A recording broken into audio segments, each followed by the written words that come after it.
Hey, salut toi! Aujourd'hui, nous allons parler de calcul mental.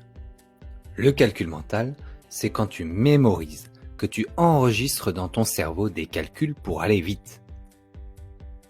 Bien sûr, le plus important, c'est d'abord de comprendre comment ça fonctionne. Inutile d'apprendre toutes les tables de multiplication si tu ne sais pas à quoi ça sert. Les calculs, c'est vraiment quelque chose qui peut te servir dans la vie de tous les jours et aussi quand tu seras adulte. Dans cette vidéo, je vais te partager une fiche qui va te permettre de t'entraîner sur tous les calculs. Elle prend juste 5 minutes, alors tu peux en faire plusieurs fois par semaine. Tu verras qu'avec ces fiches, tu vas vite pouvoir progresser. En plus, j'ai fait des calculs du CP au CM2, donc il y en a pour tout le monde. Je vais maintenant te montrer comment fonctionnent les fiches de calcul. Ici, tu as toutes les réponses des calculs. Évidemment, on ne va pas les utiliser maintenant, mais ça te permettra de faire le corrigé tout seul. Pour le moment, tu peux découper cette partie ou la plier. Ensuite, tu démarres le chronomètre pour 5 minutes et là, il faut aller le plus vite possible. Tu n'as pas le temps de tailler ton crayon ou de chercher la gomme dans ta trousse. Il faut être prêt, 5 minutes c'est court. Tu dois être concentré. Si par exemple, tu as un calcul que tu n'arrives pas, comme 49 plus 9, ce n'est pas la peine de rester trop longtemps dessus. Tu peux aller au calcul suivant, et si tu as encore du temps, tu peux y revenir. Quand tu as terminé, s'il te reste encore du temps, tu peux vérifier tes calculs dans cette colonne. Tu mets un petit check pour dire que tu as vérifié. Quand on calcule vite, on peut faire des erreurs que l'on n'aurait pas forcément faites s'il n'y avait pas de chronomètre. S'il te reste du temps, je t'ai mis des petits exercices ici pour comparer des nombres. Par exemple, 425 et 555, je sais que 555 est plus grand, donc j'écris ça. En dessous, il faut trouver les nombres qui viennent avant et après. Par exemple 79, il y a 78 avant et 80 après.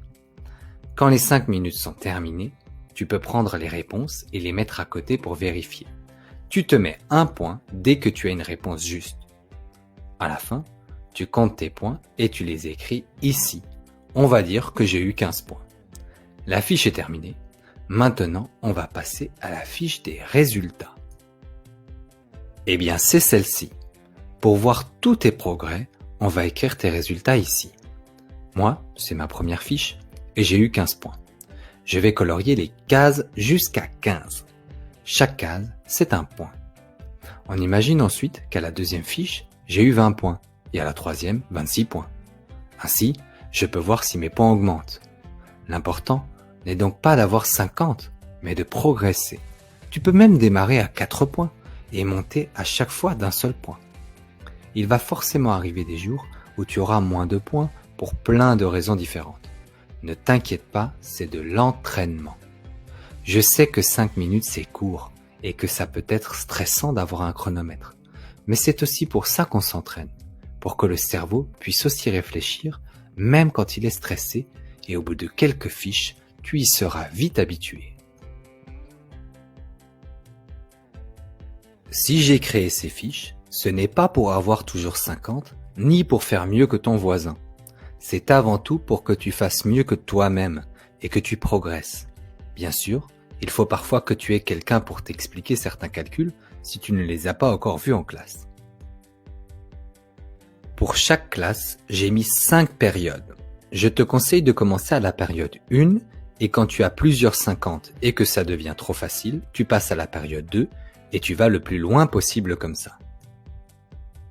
Quand tu vas commencer une nouvelle période, ça va sûrement être difficile et tu n'auras pas beaucoup de points et c'est normal.